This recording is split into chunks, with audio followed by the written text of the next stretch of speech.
Good morning. Dito tayo ulit sa ating favorite place. Yan. Sa favorite place sa May Agos. Gamit yung pamingit na galing kay Master RN. Ito. Ang Shimano Sedona. Tsaka Kapong 832 na may kargang braided line na 17 pounds. Tapos ang aking ginamit na sinker ay itong swivel. Diba? Ang ganda, no? Swivel ang sinker. Tapos isang hook na maliit lang. Ayan.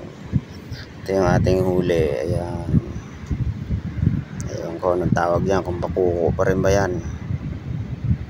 Ayan, o. Kaganda. Tataba.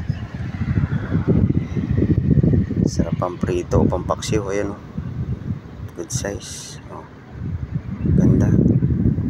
Alam ko tawag yata dito yellowfin brame. Oh, kasi yellow yung kanyang dito. Ganda.